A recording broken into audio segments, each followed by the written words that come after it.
DMT Nexian are up there. And he is one of the key figures behind the DMT Nexus, which is one of the best forums for talking about that molecule and those experiences, and the amazing amounts of ingenuity of these human monkeys trying to get this DMT molecule into themselves and trying to figure out how she works and how she can be used to do good. So, Dave Nickles.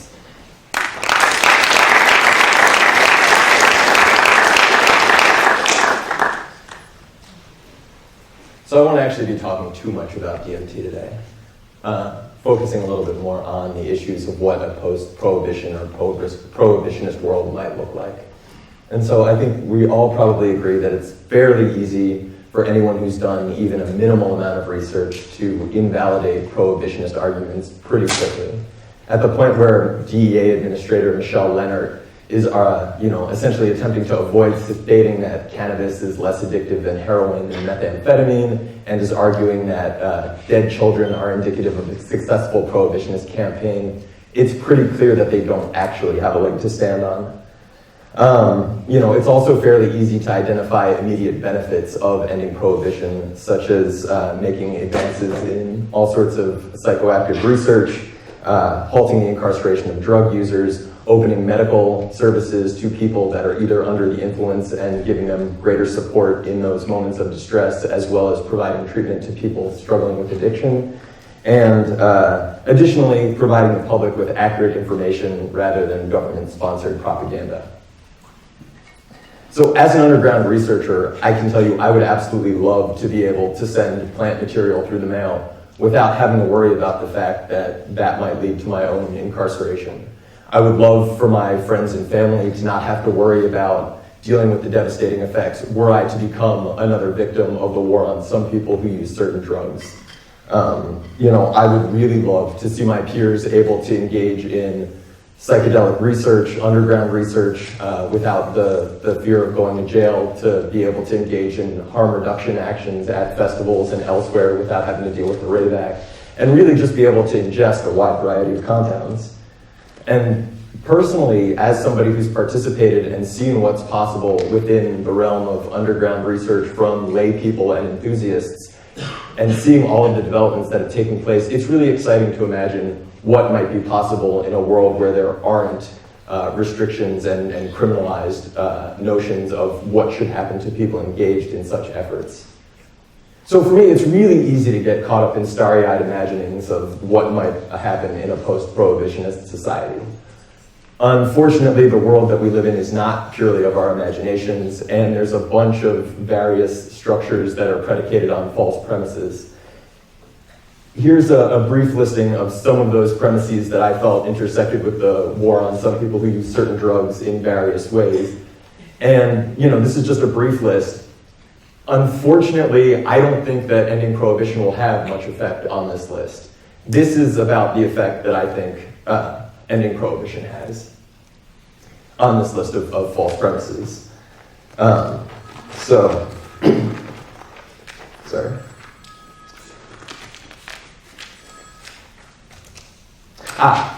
Before addressing this list, I'd like to take a brief moment to acknowledge that those of us who use psychoactive compounds in plants that are criminalized are criminals.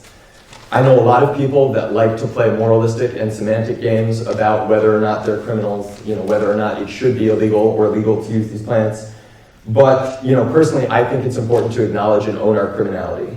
We haven't been criminalized by mistake. We've been actively targeted, largely as a result of ideologies steeped in racist and classist policies. It's important to acknowledge our criminality because it shows that we're tied to a number of other groups that have been actively targeted by the criminal justice system. And personally, I feel that it's not enough to fight for an end to prohibition, yet leave the prison industrial complex intact to chew up and spit out our fellow human beings.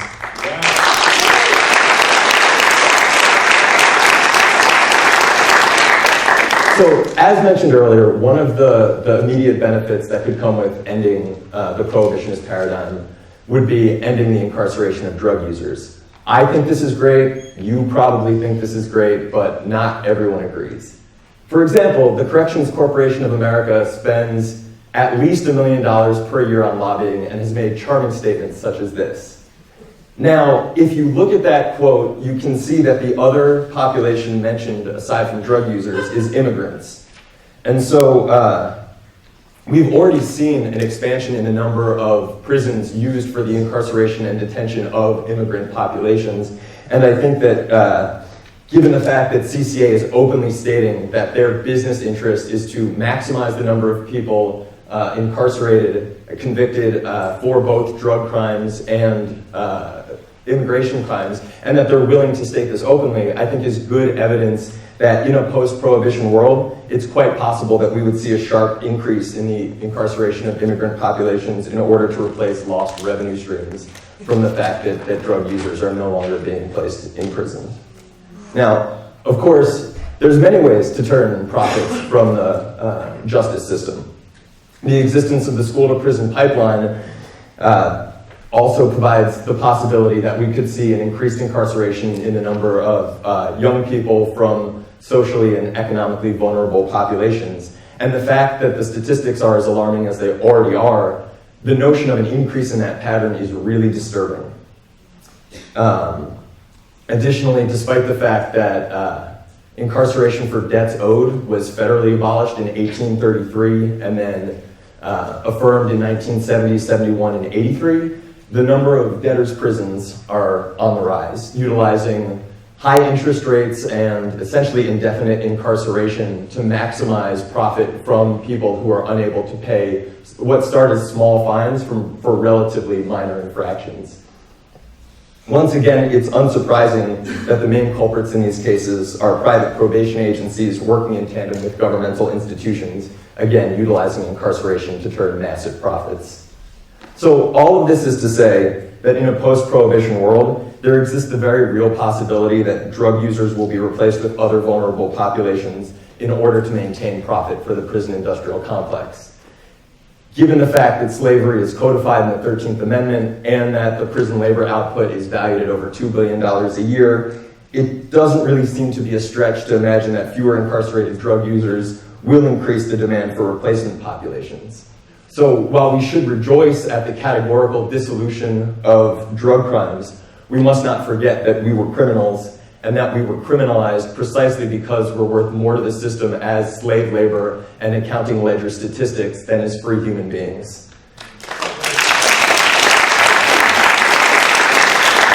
So personally, I feel, again, that it's not enough for us to get ourselves out of harm's way and then turn our back on a system that exists solely to destroy lives for profit. So the second false premise, untouched by repealing prohibition, is the notion that knowledge can or should be private property. In a world where none of us exist save for the nurturing of others, the notion that anybody creates knowledge by themselves in a vacuum and should obtain sole proprietorship of that knowledge is, to my mind, more than a little spurious. The most relevant arena regarding privatization of knowledge is the realm of patents, bioprospecting, and biopiracy. And this is already an issue within our current prohibitionist paradigm. We have seen cases where numerous companies have come along and essentially patented the isolated compounds from previously used indigenous preparations, as long with the methods of extracting those compounds for them. In many cases, they've actually patented the isolated compounds for the same uses that they've been applied for traditionally. And so what's really disturbing is that representatives from these companies then like to make statements along the lines that, the company conducted extensive research in order to figure out how to isolate and standardize these materials, that they found new applications for them, and that they found new profitable markets to bring these products to. To my mind, finding profitable markets for natural resources isn't ethnobotanical research. At best, it's mercantilism, and at worst, it's colonialism. So, to illustrate the absurdity of patent schemes, here's a couple of methodologies for the extraction of DMT that you can find on the DMT Nexus. Utilizing these methods, anybody can create a standardized plant extract of DMT. Similarly, utilizing these methods for the extraction of harmala alkaloids, anybody can create standardized extracts of harmala alkaloids. Now, personally, I think it's sort of laughable to imagine that the authors of any of these extraction techniques would attempt to assert that they could patent pharmawaska from these extractions as either an ayahuasca analog or as a standardized extracted compound. And frankly, really the question is, where would it stop? Any traditionally used psychoactive material can be extracted and standardized. Personally, I feel that a lack of industrial chemistry knowledge by indigenous populations is poor justification for the corporate expropriation of would-be products derived from traditional ecological knowledge. And while the law codifies such expropriation, the law also codifies the incarceration of drug users, denies human rights to vast quantities of people, and throughout history has been utilized to commit all sorts of atrocities. Personally, and all apologies to Frank wherever he is, laws are neither infallible nor inherently just, and I don't think that they should be accepted as valid intellectual positions outside of a courtroom. Inside of a courtroom, as some of us may know, we don't have much choice. So, even following the letter of the law and the directives of agreements such as the Nagoya Protocol on access and benefit sharing leaves much to be desired. For example, if we examine the stated goal of the Nagoya Protocol of having countries engaged in the equitable sharing of benefits arising from the utilization of genetic resources, we must ask the question of what benefits are shared amongst whom. There is no such thing as a homogeneous group of people in any social arrangement, especially not arrangements as large or diverse as entire countries. And we can see just how diverse populations of countries are if we look at issues such as free trade agreements or land grants that are given for extractive industry or any other living legacies of colonialism. The questions that arise are who has access to these discussions and decisions, who receives the benefits, whether technological, monetary, or otherwise. And in the best cases, we see that the outcome of following the legal framework still contributes to an inherently unequal distribution of wealth and resources. So in a post-prohibitionist world, the potential for exploitation becomes even more significant as new markets appear. What the exact demand for psychoactive plants in a post-prohibitionist society is hard to say, but it's difficult to imagine that the demand is going to decrease. Within a capitalist framework, the potential for profit through resource acquisition and industrial development vis-a-vis decriminalized plants and extracts will likely drive increasing commodification of both these plants and extracts, as well as the experiences they facilitate. This is particularly noteworthy when the plants in question are ecologically threatened, such as iboga or peyote, or when the proposed models for propagation are rooted in systems of industrial agriculture or plantation methods and actually threaten local biodiversity. Ending prohibition doesn't challenge the structural nature of capitalism or consumerism. In fact, one of the popular arguments for ending prohibition is that the revenue from drug sales could be taxed. In such a climate, drugs are not the only potential source of revenue.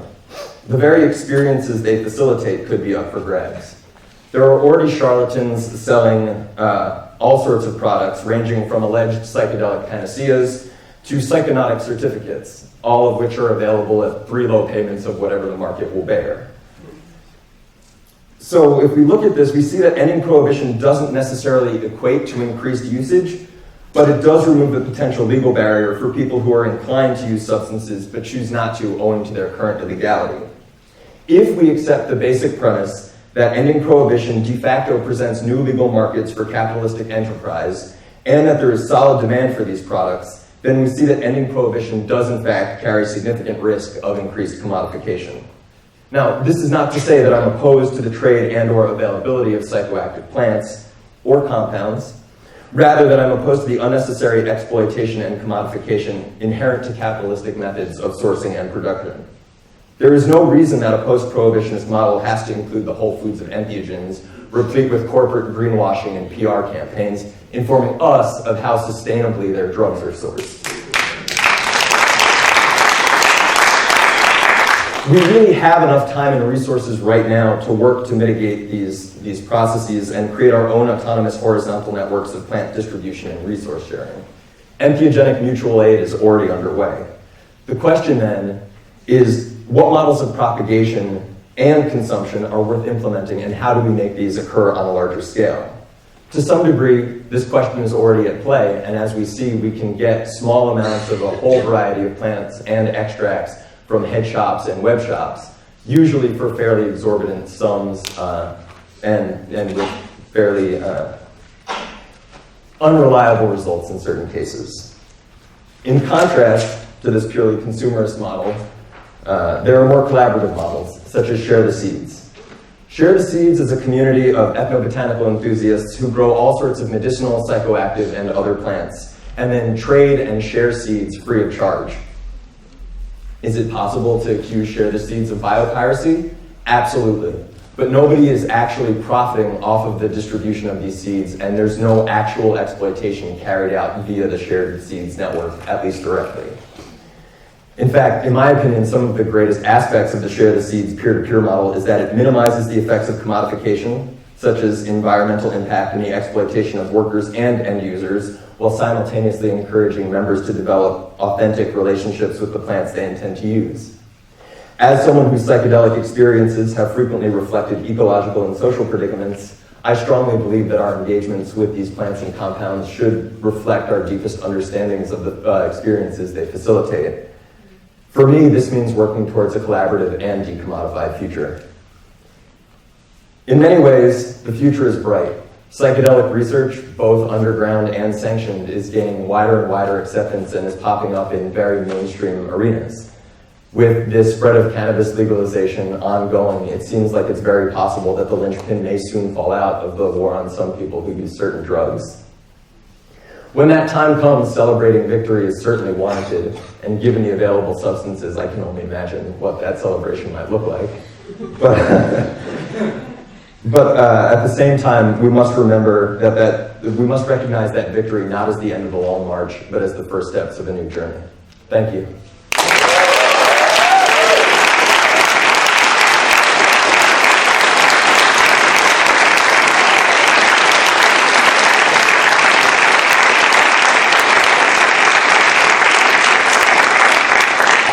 If you have any questions after that rousing speech, feel free. So yeah, I'd also like to invite anybody interested to participate. You know, if you want to continue this discussion elsewhere, come to the Nexus. Yell my questions without a microphone? Okay, good. I just wanted to throw in there that I think building directly on the topics we're touching on, with the cannabis legalization that's happening in a variety of states right now, please try hard to push that the new laws that are going to happen in additional states include grow your own. There's some of the new states, some of the states that are allowing medical marijuana and or recreational marijuana specifically disallow growing your own cannabis, and that needs to be part of it because that's going to be the model that's used for additional laws in the future for other psychoactive drugs. Definitely, I think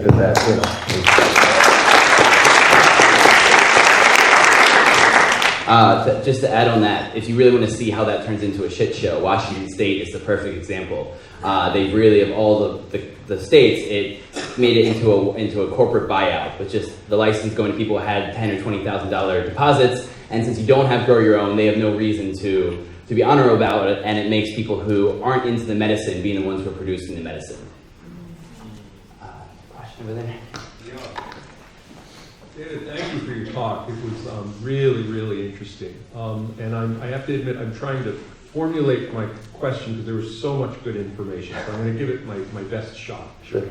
But I just think that, zooming out the way you have to put psychedelics in social context and really looking at the political economy of it is really important. What I'm thinking about is that I think there's a fairly long history of what I'm going to call anti-modern movements. So romanticism, various episodes of sort of back to the land movements, portions of the environmental movement, that often spring out of very deep and sincere motivations to either push back against modernity and capitalism, or to find a real alternative to it. And they so often get sucked back into it and co-opted. And I think you've given us a sense of that. And I think your point that the prison industrial complex is going to look for other resources. It can potentially become sort of a game of whack-a-mole. You solve one problem, then another pops up. But what I think what I'm wondering about, and I'd love to get your thoughts on, is if We have to be careful about assuming that history will continue to repeat. It doesn't always. And that, perhaps with the depth of consciousness change that's possible with psychedelics, but I think also with some of the more mainstream things that are happening, like meditation and yoga, and also the sort of the historical moment that we're in, right? There is the potential that the capitalist system may kind of be imploding on its own, that maybe we're at a moment where there is more potential than we may sometimes think, and a way to get out of that whack-a-mole game. And I'd just be interested in your thoughts on that, if my question makes any sense. Sure. So I guess first I would caution against equating capitalism with modernity. I think that there's a lot of ways that people can choose to be in this time right now. Like, that's one system of being. I would say that indigenous folks are just as modern. They're living right now as well. The other thing that comes up is that, like, I'm a little skeptical of people that like to talk about, consciousness shifts as this like great thing that's happening. When I look around, I see a lot of talk and not a lot of action. Even if you want to, people like to talk about, the huge mobilizations in New York of people, whatever, flood Wall Street or the like. But if you compare like the efficacy of actions that have huge NGO buy-in and take the streets. I mean, they don't even bring cops out because they're not worried of it actually challenging the systems that are in place. So, to my mind, it's not so much about being anti-modernity as much as, like, I live in a state where fracking has been legalized. It used to be illegal. They rushed through a bunch of permitting. They rushed through a bunch of shitty laws. We have people on the Department of Environmental and Natural Resource Board that were former Halliburton execs that are saying, oh yeah, spray the crops down with fracking wastewater, it's a great way to recycle it. So like for me, this isn't about like fighting modernity, this is about like looking at these actually destructive occurrences. It's about looking at like the Yasuni Basin and realizing that, they've gone ahead and greenlit extractive processes going down in places where we already see a history of them dumping all sorts of petrochemicals directly into the water supply in some of the most ecologically diverse regions of the world. So like, I think that these things, when we talk about them as like consciousness shifts, it frequently seems to create an environment where people feel like, oh, I'm aware of this, I'm conscious of this thing, I'm a conscious person. And I also think it's dangerous to use that conscious label, because then it implies that, right, like, somehow in that you're better because all these people are asleep. So just by you being awake, you don't actually have to take any action because you know that there's a problem. So personally, that doesn't really cut it for me. Hey. So, first of all, thank you for coming all the way out here from North Carolina. Definitely.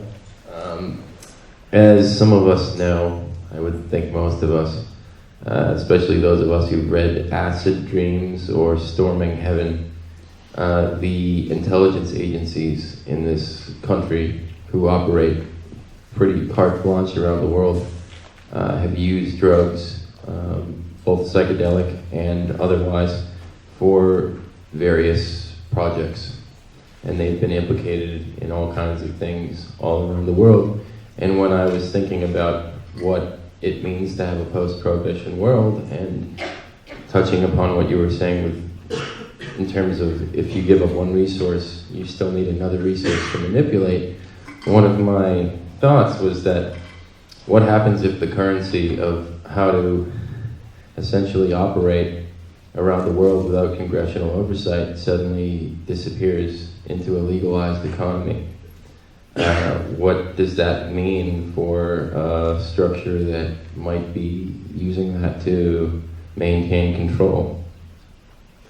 When you say, can you just like the end of that wasn't, I didn't quite grasp the last Right, so in terms of a post-prohibition world, I would imagine that means resources would not be going to certain agencies that might be using certain natural resources that can't exist in the legit economy to do certain activities that they're now doing.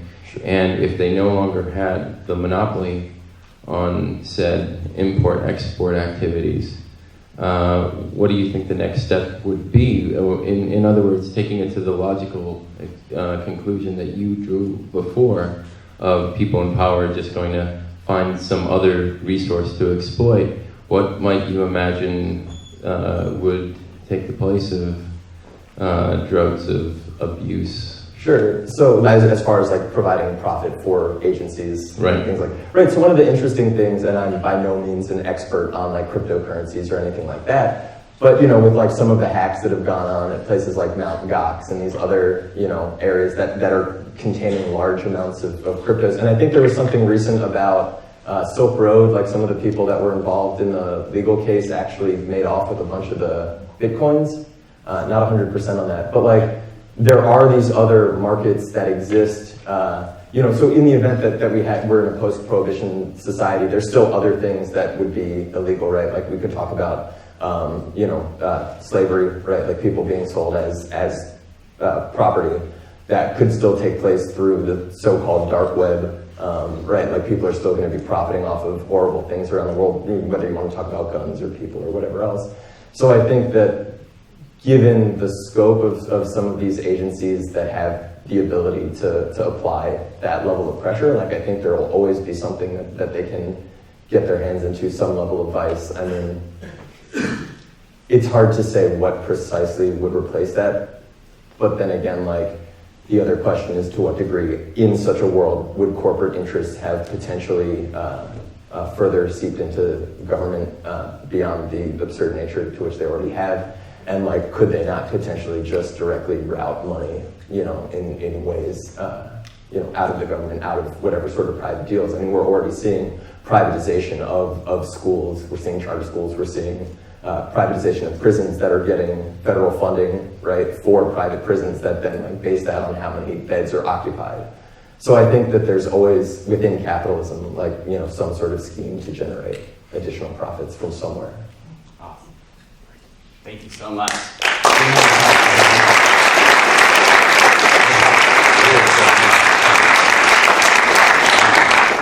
Yeah, that's the thing about Prohibition. That's how it started with, the mafia wasn't a huge influence in America until the first war on drugs with the Volstead Act and Prohibition on alcohol gave them this huge profit to exist for 10 years. And that gave them enough capital to move into other illegal activities afterwards.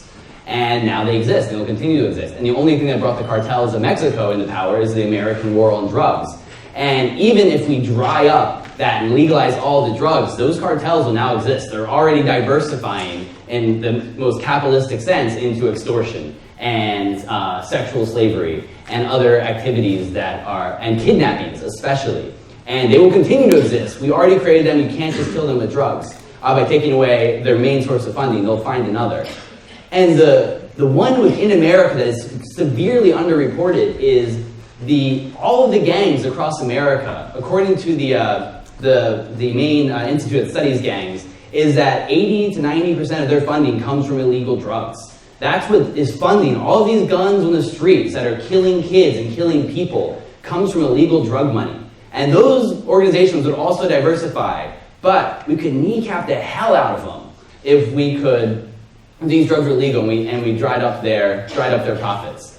But there's always a way, and any of these organizations will continue to try to find their money because it's an evolutionary scheme. You want to keep existing, and all of these drug warriors want to keep their jobs. Upton Sinclair said that no man wants to resist the truth more than he who owes his job to it, and that's what's going to keep this going.